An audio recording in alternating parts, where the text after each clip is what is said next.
Devenue américaine. Hey!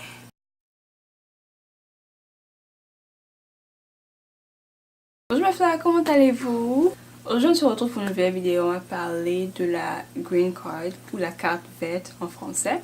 Et il y a l'un d'entre vous qui m'a demandé de faire une vidéo sur ceci concernant les avantages et tout ça. Donc le premier avantage c'est que tu peux rester ici comparé à un étudiant international. Donc un étudiant international il vient ici, c'est pour étudier avec une durée très précise. Donc on te donne 5 ans pour ton visa, tu étudies pendant les 5 ans. Après ça, tu fais ton OPT 1 an, puis tu repars dans ton pays. Alors que quand tu as ta carte verte, tu peux rester ici éternellement si tu le veux voir. Donc il y a ça c'est le premier truc, le premier avantage, c'est que tu peux rester ici. Ensuite, quand tu as la carte verte, tu peux avoir un permis de travail. Donc tu peux travailler partout. Je dis bien partout. N'importe quel type de boulot que tu veux faire, tu peux le faire. Alors que quand tu es étudiant international, tu ne peux que travailler sur le campus. Et s'il n'y a pas de boulot sur le campus, ben c'est mort pour toi, tu peux pas travailler, tu vas rester comme ça. Alors que ceci, quand tu as la carte, on te donne le permis de travail, tu peux trouver du boulot partout. Un boulot, tu peux faire 40 heures par semaine.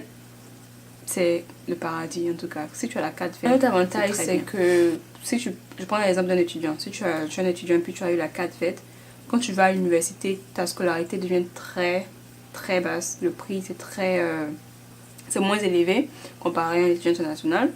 Tu vas recevoir aussi des bourses d'études, tu vas recevoir de l'aide de l'État, beaucoup d'avantages. L'État va te donner beaucoup d'argent pour pouvoir continuer tes études et tout ça, c'est vraiment très avantageux. Donc, disons qu'un international paye 25 000 $ l'année.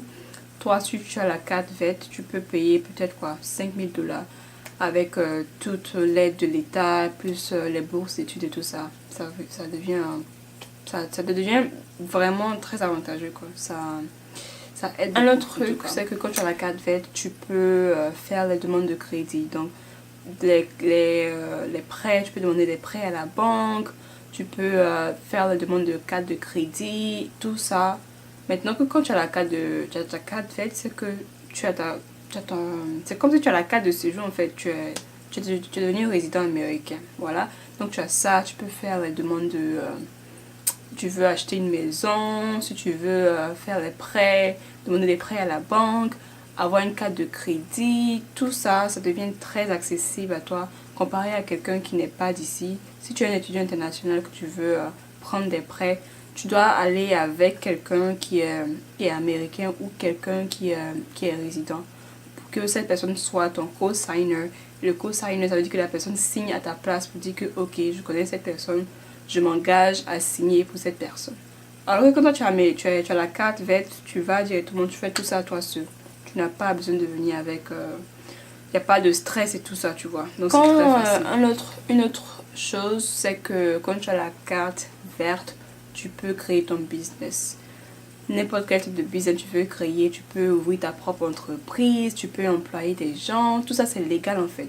Alors que quand tu n'as pas cette carte, quand tu es international, c'est dur, c'est pas légal. Parce que déjà quand tu viens ici en tant qu'international, tu es là pour étudier, tu n'es pas là pour faire un business ou quoi que ce soit. Donc quand tu as la carte verte, c'est très facile, tu peux créer ton business, tu peux employer des gens, faire tout ce dont tu veux.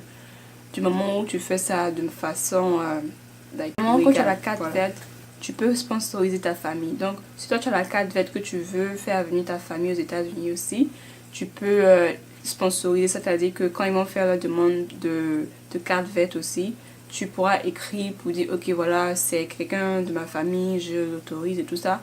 Et puis ça va faciliter les étapes pour cette personne pour obtenir sa carte verte aussi. Donc ça peut être ton mari ou ta femme, tes parents, donc ton père ou ta mère.